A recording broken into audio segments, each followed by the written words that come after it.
Hello to our Iroquois Springs family from around the world.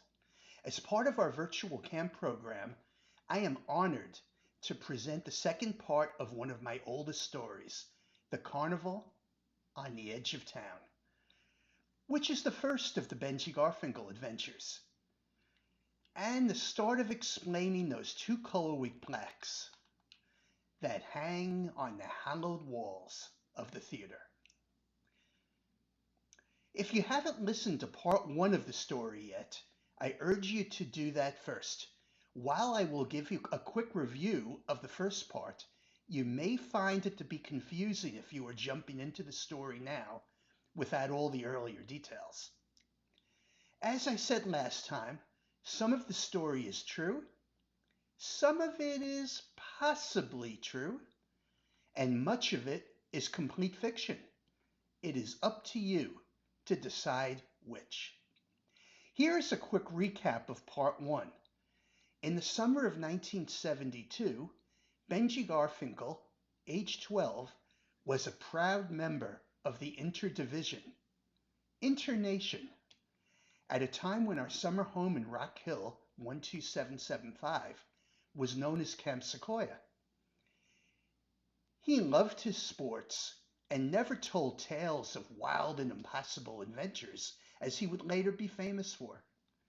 The carefree days before it was said his wild imagination got him in all sorts of trouble. That was all in his future. Benji was just another kid at camp, loving camp and living his best life, and very happy doing just that. After falling ill during an intense tennis match on a very, very hot summer day, Benji Garfinkel went to the health center, where he was assigned to rest on a mattress in the grassy area between the current IS office and the staff house. He was awakened from a nap by a brightly lit little white cloud, which quickly began to move toward the staff house. In those long-gone days, the staff house had a small, 5-foot-high entrance to a basement that was regarded as the spookiest place in camp. Benji, feeling a bit woozy from being overdone by the sun earlier that day, thought nothing at all of following the little white cloud into the staff house basement. A couple of stumbles and tumbles later, Benji found himself in a mysterious underground tunnel that spiraled beneath the staff house basement, with a sign celebrating bum-ba-da-dum, the Golden Stardust Computer Project 2033.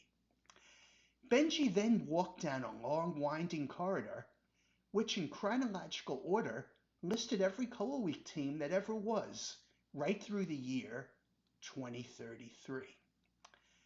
Blue teams on one side and gold teams on the other. When he reached the end of the corridor, a big iron gate opened and led him into a chamber with all sorts of computer equipment, where he learned about the incredible time-traveling computer built by the Golden Stardust Color Week team in 2033. He learned all this from the computer coordinator of Golden Stardust, a CIT girl called Elise Berkowitz, who appeared to him as a hologram. Benji learned that he was in the presence of a computer sent back in time by Golden Stardust CIT-age programmers from the year 2033 to the year 1933. The time-traveling computer stored data on the best or most amazing thing ever to happen to every single camper, counselor, and administrator to attend camp in Rock Hill 12775. And anybody lucky enough to find the computer can relive the best or most amazing thing to happen to somebody from the past of camp. Benji was presented with 5 buttons that were on a console on a desk. Each button represented a category of past experiences of other campers or counselors or camp leaders. By choosing one or more of these buttons, he would become that person at the time of their most amazing experience. Benji could not control any of what would happen. He would be a passenger in a 100% immersive recording. It would be as if he was the person whose experience it was, right down to emotions and feelings and the 5 senses. The choices of experience were adventure, athletics, pranks, true love, and the unexplained. Benji chose the most mysterious, unknowable category of all, the unexplained. And things were about to go from very, very strange to even stranger. And now we continue the carnival on the edge of town. Let your imaginations soar.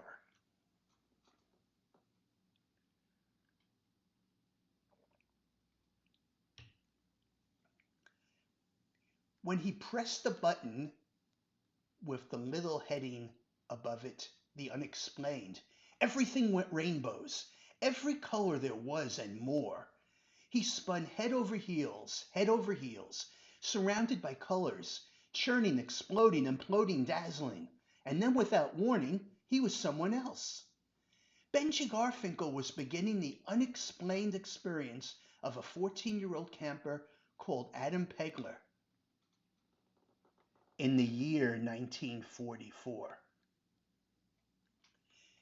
Benji knew this from Adam's memories and thoughts. He couldn't believe it. 1944. The early years of Camp Sequoia at Rock Hill 12775. Seen through Adam's eyes, walking around girls' campus. No, wait, there were boys entering and leaving the bunks. In 1944, this was boys' campus. There were only 7 or 8 bunks, and they looked different. They were smaller, without bathroom areas, seen through Adam's eyes. In between the bunks, there were smaller buildings with drawings of the moon and stars on the doors. Well, that solved the mystery of the bathrooms. The toilets, showers, and sinks were in separate outdoor buildings. The bunks had names instead of numbers above their doors. Names like Dodgers and Acrobats and Giants and Strike Force and Yankees and Generals and Rangers. Everybody was dressed strangely to Benji. Black shoes and black socks at camp? Knee-length dungaree shorts? Beanie caps? Many campers were even wearing button shirts. The counselors all seemed older, mostly in their 40s and 50s. Benji learned from Adam's memories that the United States was in the middle of World War II, and most of the younger people were busy with the war effort in some way. The counselors of 1944 were very strict and expected things to be done a certain way. Their way. The first time, or there would be consequences. That said, they were fair and of very good character and were great teachers. And by the way, my listeners, from here on, when I say Adam, think of Benji as well, experiencing all this through Adam's memories. Adam equals Benji. "Hey, Adam!" The boisterous shout ran across campus. It was Adam's best friend Robert running toward him. "Tomorrow's the big day! Tomorrow's the big day! Hey, the best trip day of the summer. It's going to be amazing." From Adam's thoughts, Benji learned that tomorrow's trip day would be when all of camp was going to visit an old-fashioned traveling carnival that wandered the land with the help of several hundred horses. Adam seemed very, very nervous about this carnival. As he prepared to be a passenger in Adam's most amazing experience, Benji wondered, why was Adam so nervous? And should he be nervous as well? Robert had reached his best friend with a slap on the back. Adam, I know you're really nervous about the freaks at the freak show at the carnival, and I think I think they're all fake. I have an idea to decide which of us is right, and a bet to make it interesting. We can be famous, like the Hardy Boys, or Tom Sawyer and Huckleberry Finn.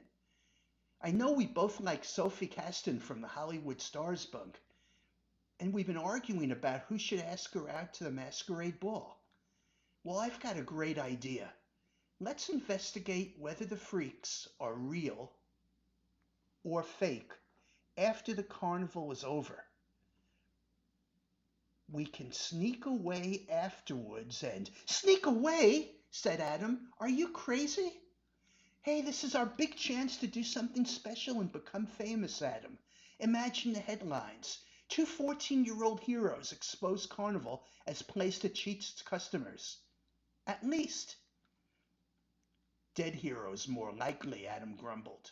But as usual, Robert talked him into it.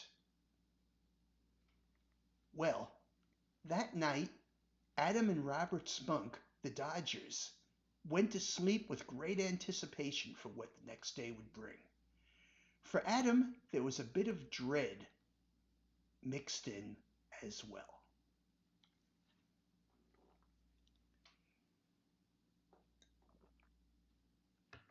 At 7:15 a.m., reveille sounded, with a real bugler who wandered around camp making sure she was heard by every bunk. One of the counselors, Tex, who was a teacher from Dallas, yelled for everybody to wake up and get their teeth brushed and beds made. Beds made with hospital corners that you could bounce a penny off of were required. Or you kept remaking your bed forever until that penny bounced off your wool blankets. It was time for breakfast. Waiters, boys aged 16 and 17, took everybody's cereal orders with pencil on napkin, and boiled egg orders as well, the choices being hard-boiled, medium-boiled, or soft-boiled eggs. The main course was French toast, one of Jaime the chef's specialties, and beloved by everybody. Next came lineup at the old flagpole on the hillside, right near the building that we know today as the office. The tone was quite solemn. War news was shared, followed by a patriotic song or two. Then came a couple of light-hearted games, followed by the Pledge of Allegiance. When it was time to depart camp, each bunk marched single file to the carnival down Rock Hill Drive. This way, they saved on gasoline costs as part of the war effort. It was about a half-hour walk. As they walked, the campers sang old Coa-Week marching songs with reverence. The Hollywood Stars bunk and Sophie Caston were just ahead of the Dodgers bunk and singing loudly. Robert carried a large knapsack on his back and would not tell Adam what was in it except to say one word: supplies.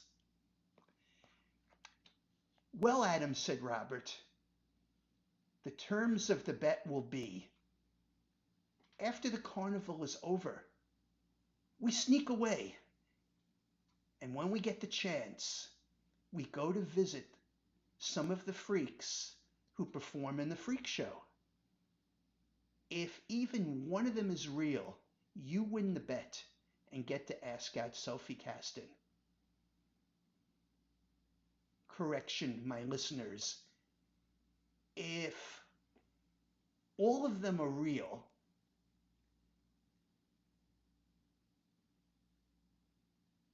all of them are fake, as I suspect, I get to ask out Sophie Caston to the masquerade ball. If even one of them is real, you win the bet.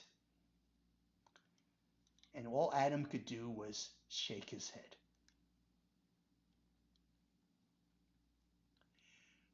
When they reached the carnival grounds, it was an amazing sight.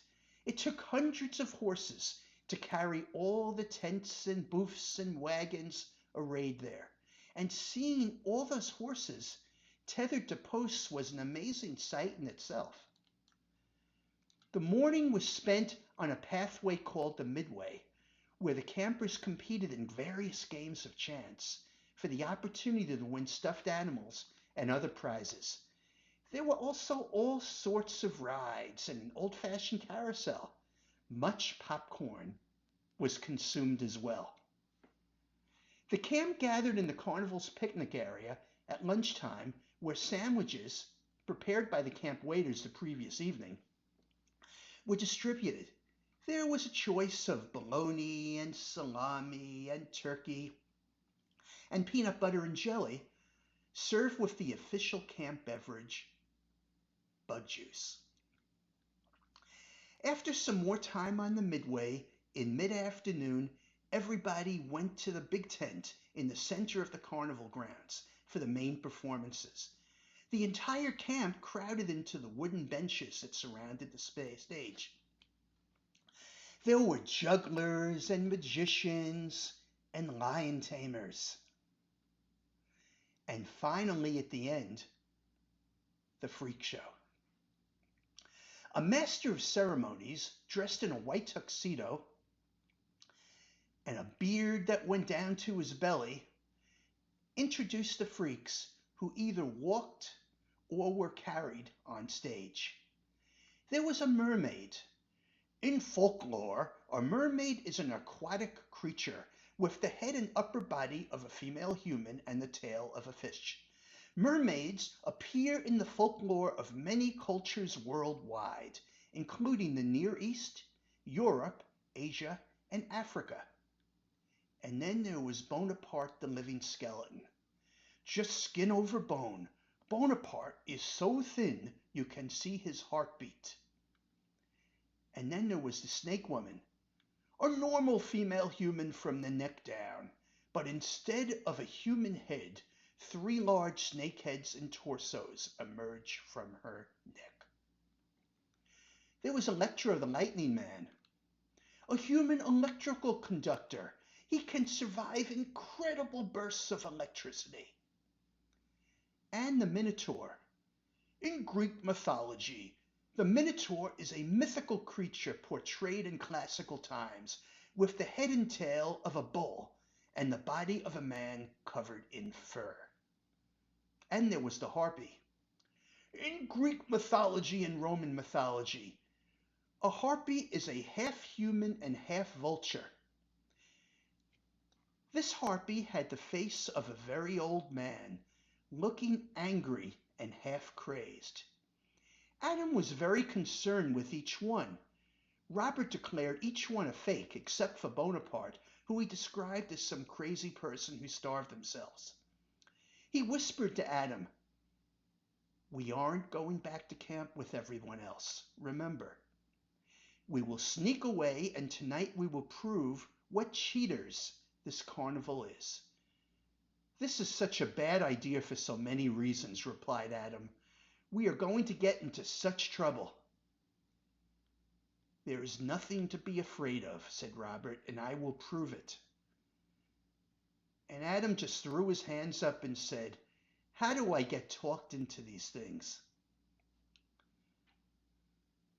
When the day ended, and all the bunks formed lines for the walk back to camp, Robert and Adam slipped away to a prearranged place where Robert's knapsack had been hidden. Safely hidden behind a clump of bushes, they watched the rest of camp march away, old Coal marching songs fading away into the distance. Some clouds were rolling in from the east. on what was previously a perfect cloudless sky. The two campers remained hidden as several hours passed by. Late afternoon turned into evening, and the carnival workers closed up for the day, singing as they worked. Robert opened up his knapsack and produced some sandwiches that he had taken at lunchtime, and so they had supper as the carnival grew quite silent. As the skies began to darken into night, the lights that were strung between all the tents and wagons lit up and swung gently in the wind that was beginning to pick up as a bank of clouds continued to roll in from the east. Robert told Adam that he had located the wagons of all the freaks at the freak show. They were all in a cluster on the edge of the carnival grounds. And Adam claimed, hey, this was proof that the freaks were real. Why else wouldn't they need their own wagons? And Robert countered that this was exactly what the crooked carnival wanted customers to think. They are all fake, and we are going to prove it and become famous. Now we will visit all 5 of the freaks in this order: the Minotaur, the Mermaid, the Harpy, the Snake Woman, and Electro the Lightning Man. As soon as we visit one freak who is real, game over, and you win the bet. If we visit all 5 and they are all fake, I win the bet. Let's wait until it gets a bit darker.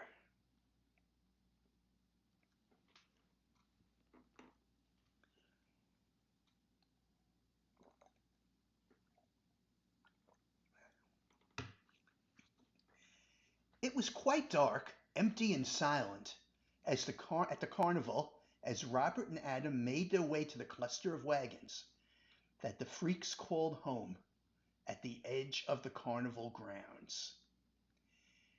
They found the wagon of the Minotaur easily enough, for a whitewashed wooden sign that hung right above the entrance proclaimed it, reading quite simply, bum ba da bum, the Minotaur. The silent wagon took on a spooky appearance amidst the dim light cast by the electric bulbs that stretched across the clearing. It was easy to imagine that eyes as red as burning coals, deeply set within a hairy face crowned with horns, were staring out at them from somewhere behind the dark windows that were half covered with white shades. Now you remember the terms of the bet, right? Asked Robert. Let's go over it once again. We check out 5 geeks up close. If even one of them turns out to be real, you win the bet. But I don't think that will happen. Right, sighed Adam.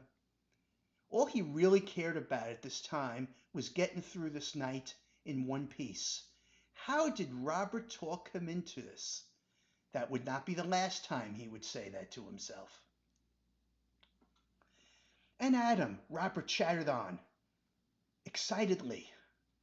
No matter what happens tonight, no matter who wins our bet, this is going to be the most phantasmagorical thing 2 blood brothers like us have ever done. Better than anything Tom Sawyer and Huckleberry Finn ever did in those Mark Twain books. And it'll beat the tar out of the Tom Swift adventures and the Hardy Boys, too. Who knows? Maybe someday somebody will write a book about us. Are you ready? I'll go in first and you follow. Leave everything to me. Robert reached into his knapsack and produced a flashlight, which he did not turn on yet. With his free hand and the light not turned on, he gently opened the door, which gave off a soft creaking sound as it revealed the mysteries of the interior of the wagon, slowly, bit by bit, to the two young adventurers. Carefully, Robert and Adam stepped in, closing the door softly behind them. By the faint light of the electric bulbs strung up outside, shining through the unshaded halves of the wagon's two windows, like rays from a projection room high atop the rear wall of a movie theater, the boys could see an unmade bed with a bunch of clothes piled high on top of the bed. A pair of worn hiking boots were parked on the floor at the foot of the bed. The wagon smelled like aftershave lotion. On the far side of the wagon was a wooden dresser with drawers, and by the dresser, Adam gasped when he saw the monster staring at him from across the wagon. The Minotaur just kept looking straight at him, motionless and in silence. The two horns that crowned its head looked even deadlier now than they did during the freak show. This is how it ends, Adam thought. Frantically, he nudged Robert and pointed. And to his complete surprise, Robert merely laughed out loud. A loud laugh, saying, "Adam, watch this." Before Adam could say or do anything in response, Robert pulled a baseball out of his knapsack and hurled it at the Minotaur in a way that would have done Baseball Hall of Famer Bob Feller proud. With a thump, the ball bounced off the hairy chest of the Minotaur and fell harmlessly to the wagon floor besides it. Still, the Minotaur made no sound and did not move a muscle, even though it had just been thumped by a fastball. Robert now turned on his flashlight, aiming it straight at the monster. After taking a good look, he whispered in triumph, "I knew it! I knew it!" By the powerful glow of the flashlight, Adam and Robert were able to see the Minotaur was hanging from a peg on the wall. The Minotaur was hanging from a peg on the wall. Its cloven hooves dangled a couple of inches off the ground. The Minotaur was merely an empty suit. A costume. A fake. A complete fake. "Ha!" hissed Robert. "A real geek. I told you the freak show was all one big scam," he added, while inspecting the Minotaur costume of close-up. "That was almost too easy. 1 down and 4 to go. Let's visit the mermaid next."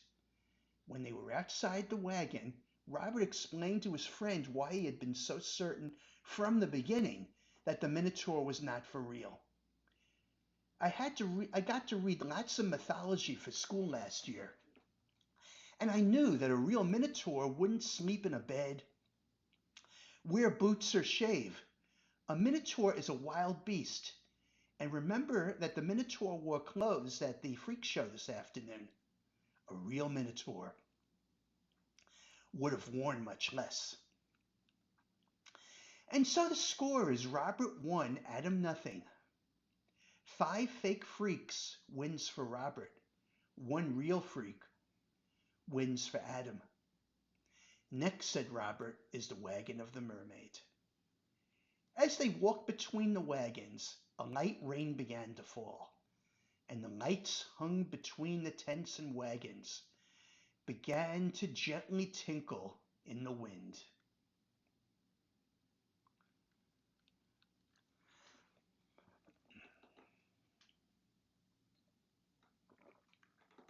After a short walk, the wagon of the mermaid soon stood before them.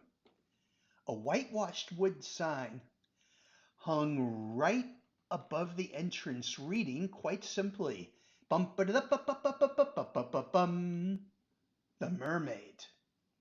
It had a much wider door than any of the other carnival wagons. The door stood at the end of a gently sloping ramp. I guess the ramp must be there to make it easier for the roustabouts to move the mermaid's tank in and out, whispered Adam. They entered quietly. Robert didn't bother to wait this time before turning on his flashlight. Its beam revealed an almost completely empty chamber. Except, that is, for a large tank of water in which she swam. Actually, it was more like she floated. And there was also a large wooden platform as high as the top of the tank that stood right up against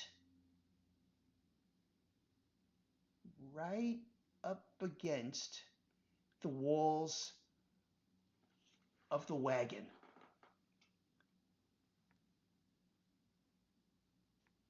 And there was the mermaid, watching her as she drifted along the edges of the tank. Adam couldn't help but imagine that here was a key holder to all the knowledge of worlds without end. Indeed, her round, lidless, unblinking eyes seemed ageless and beyond care. To steal his soul. She was going to steal his soul. He was feeling more afraid each minute. Robert interrupted his thoughts that were definitely going downhill with, "Hey, this is going to be even easier than last time. Adam, watch this." Handing his friend the flashlight, Robert dug into his knapsack again, this time producing a large pin. An astounded Adam watched as his friend peeled off his cap, shirt, shoes, and socks and advanced toward the tank of water, pin in hand, wearing only a pair of shorts.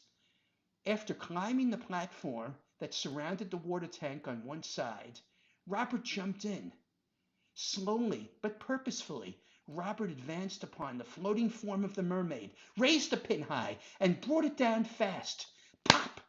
Before Adam's very eyes, the mermaid began to crumble and collapse upon herself.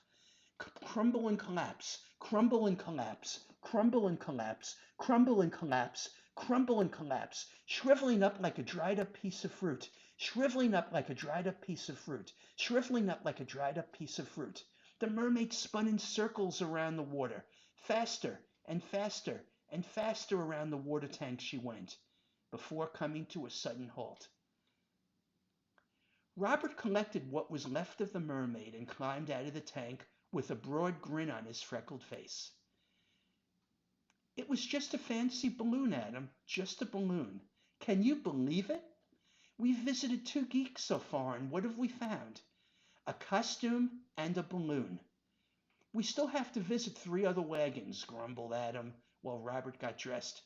There was something extremely disappointing about finding out that the traveling carnival was ripping off its customers by exhibiting freaks that were far less than genuine. "We'll visit the Harpy next." Adam could only shake his head. There was one daredevil in every bunk, it seemed, and for his bunk it was Robert. But this sort of behavior was out of control, even for Robert. Adam couldn't shake the feeling that it wasn't always going to be this easy.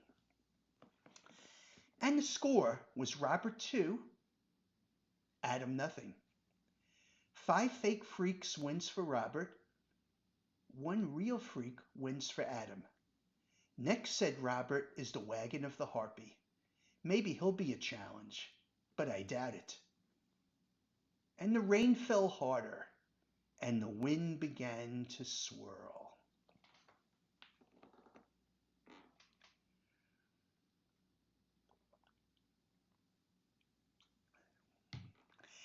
Even if the wagon of the Harpy did not have a whitewashed wooden sign hung right above the entrance reading quite simply, bum ba da bum, the Harpy, to proclaim it, the home of the Harpy would have been easy to find simply by the evil odor coming from its walls.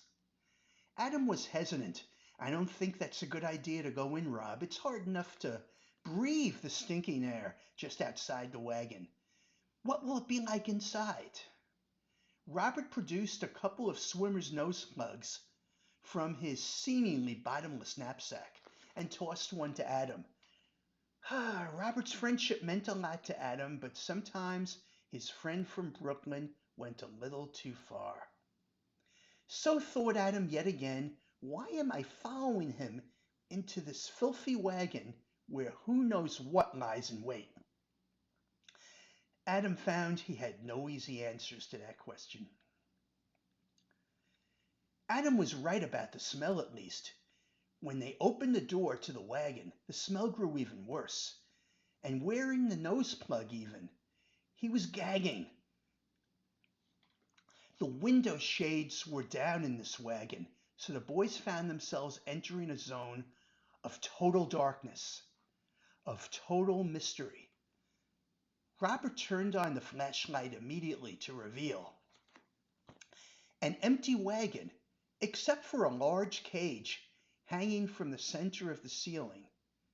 Inside the cage hopped the harpy, which made a screeching sound that was very familiar. The old man's face of the harpy looked even more hideous when viewed by flashlight in a darkened wagon than it did during the freak show earlier in the day. It was a face full of anger, of terror, and madness. With its mouth frozen in a twisted leer, the harpy hurled itself against the bars of the cage, trying to get at its visitors. An explosive clang-clang sound for each collision with the cage. Clang-clang, clang-clang, clang-clang. And they found the source of the horrible smell. Bird droppings caked the entire base of the harpy's cage. Most of the floor of the wagon was also covered. Try as they might, Adam and Robert couldn't prevent their shoes from crunching deeply into the stuff. After examining the monster for a while in silence, Robert announced, one thing's for sure, it's definitely a phony harpy. How can you be so sure? Demanded Adam. It sure looks alive to me and dangerous. He began to back away from the entrance of the wagon and urged Robert to do the same. Let's get out of here, Rob. Come on. Do you think that the harpy is for real, Adam? Sure do, and I'm leaving. You would too if you had any sense. Wait up. Wait up. I'm going to prove to you that this bird is one fake geek. Adam, watch this. Once again, he handed the flashlight to Adam. Robert pulled a paddleball racket out of his knapsack and reached for the latch that kept the door to the cage of the harpy closed. The latch that was all that stood between the monster of Greek myth and sweet freedom. When Adam saw what his friend was up to, he gave a yell of terror. Are you out of your mind? Robert, don't! Robert, don't! With his right hand gripping the racket, as if he was about to unleash a wicked forehand, Robert opened the latch on the cage door with his left. No sooner did Robert open the cage door than the harpy charged for the opening and freedom. Robert waited, racket ready, swung, and missed. The harpy flew past Robert, raking his left arm with one of its talons below the elbow, and the talons were sharp. Robert screamed in pain. Adam saw the blood dripping from a long, straight cut that ran down Robert's arm. Adam ran over to his wounded friend, who was still waving the paddleball racket wildly in his good arm. Robert, run! Let's get out of here while we still can. The harpy flapped up overhead near the roof of the wagon, out of reach of the racket, before making another mad charge, right for Robert's head, screeching all the while. The harpy dove. Robert swung, and this time he connected. The stunned harpy fell to the floor in a heap, and something tumbled from its head, landing at Adam's feet. Robert screamed to Adam, grab that thing and run, grab that thing and run, which Adam was all too glad to do. Robert, still bleeding, fled from the wagon right behind him. The two boys ran on for about 30 feet before dropping to their knees and breathing deeply. The deep breaths were as much from the relief of having survived a close call as they were from the sheer joy of breathing fresh air again. As the rain poured down upon them and soaked them. Lord, did that wagon ever stink. Let's see what you've got, panted and exhausted Robert, while taking a camp first aid kit from his knapsack. Are you going to be all right? Asked Adam. I could try to find someone who could call the camp, get a doctor, and... No way, rasped Robert. He was now feeling an additional stinging pain from the hydrogen peroxide he was using to clean out the wound. I'll be all right. The cut isn't deep. Adam and Robert stared for some time at the item that had fallen from the head of the harpy during its final attack on Robert. It was a fancy mask of the face of a crazed old man. This freak was yet another phony. At least this one was alive and not a balloon or a costume, said Adam with a sigh, tossing the harpy mask back in the direction of the wagon. And the score, Robert 3, Adam nothing. 5 fake freaks wins for Robert. 1 real freak wins for Adam. Next, said Robert, is the wagon of the snake woman. My victory is near. It was pouring hard now, battering the roofs of the wagons, and the wind tussled the overhanging lights quite roughly, resulting in quite a racket. Out alone in a deserted carnival, rain and wind and tossing and turning lights and all sorts of strange noises. Adam couldn't wait for this to be all over.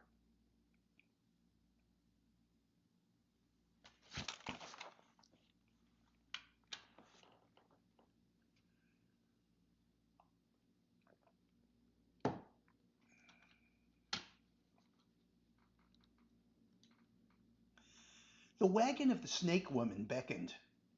A whitewashed wooden sign hung right above the entrance, reading quite simply, bum ba da ba bum, the snake woman.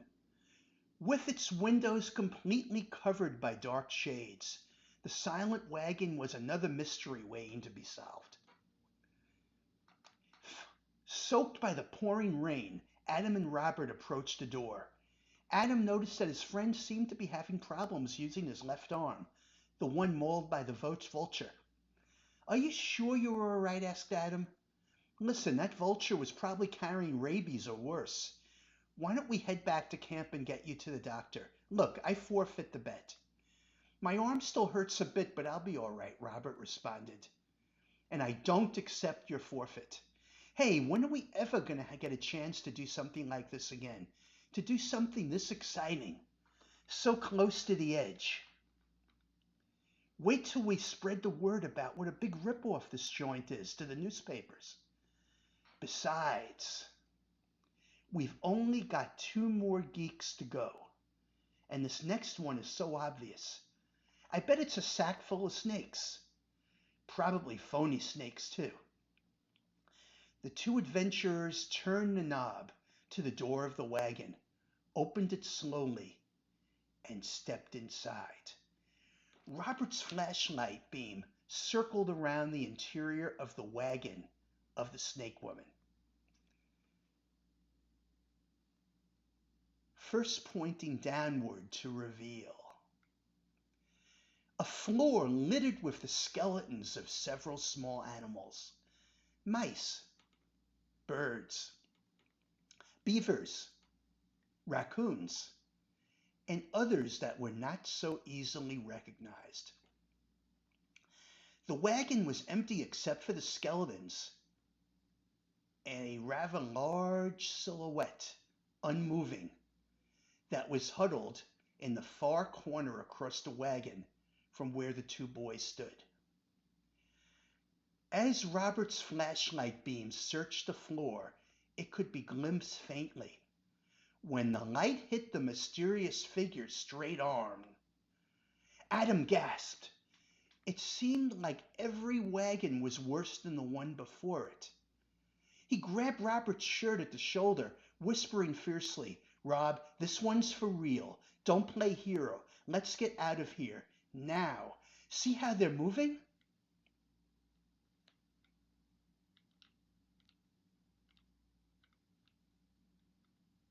The body of a woman could be seen, dressed in a pink gown, the same one she had worn during the freak show. It was she, the snake woman. Her skin was very pale, almost pasty white, a ghostly white. An iron chain held one of her legs in a vice-like grip. Her body was motionless, at least below the neck. For out of the neck opening of the pink gown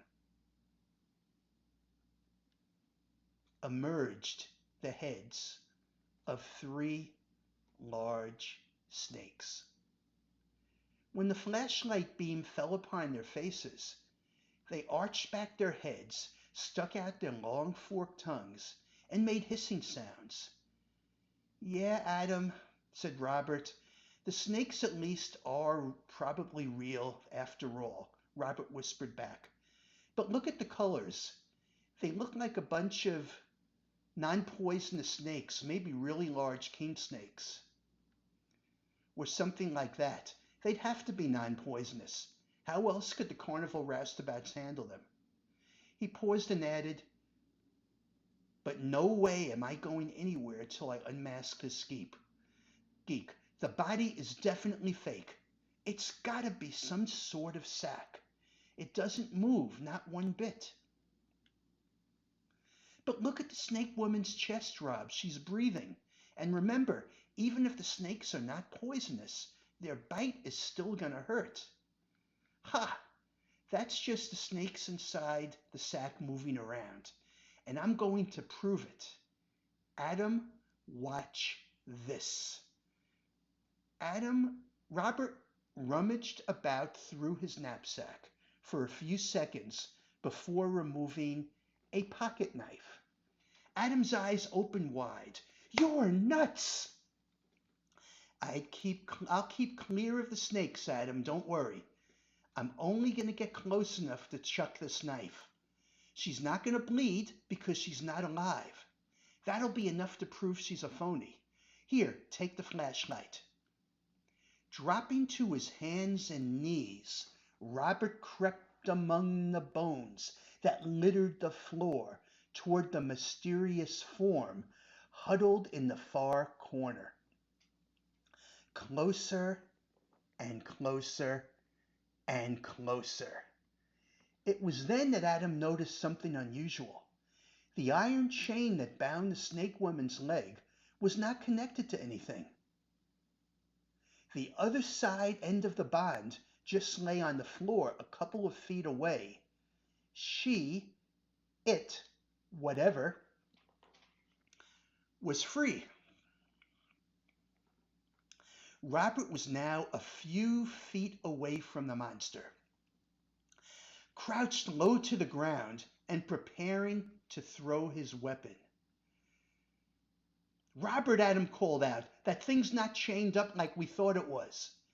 "No problem," Robert replied. "She's not chained up because there's nothing alive to chain, nothing to fear." Robert took aim at his target, and the target moved. "Rob, look out!" The snake woman leaned forward toward Robert as the boy stared at her in sudden surprise and fear. Several snake heads reached for him. By the time he remembered to throw his knife, it was too late. The carnival freak slammed into Robert, knocking the wind out of him as he hit the floor hard. And then the snakes reached down. Robert howled in fear and anguish. Adam just cried out in terror. "Robert, no, get out of there!" Robert screamed, "Adam, get help! Please get help! Run! Call for someone! Adam, get help! Please get help! Run! Call for someone!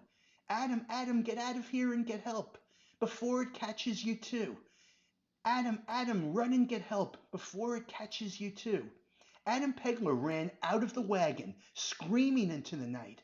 He ran through the pouring rain, swirling overhead lights, through howling wind, calling for help. But except for his calls, he was alone.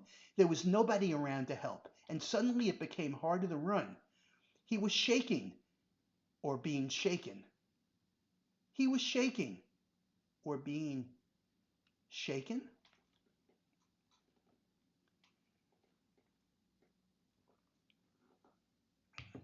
Benji felt himself being shaken from side to side. The pouring rain and wind and wildly swinging lights slowly faded away, replaced by the concerned faces of Dr. Reuben, the legendary camp doctor, and nurses Abby and Sally, framed by a darkening evening sky. Benji was back on the mattress where this had all started, with the arrival of the little white cloud. He was soaked with sweat and feeling very shaken. He was back in 1972. The words came pouring out.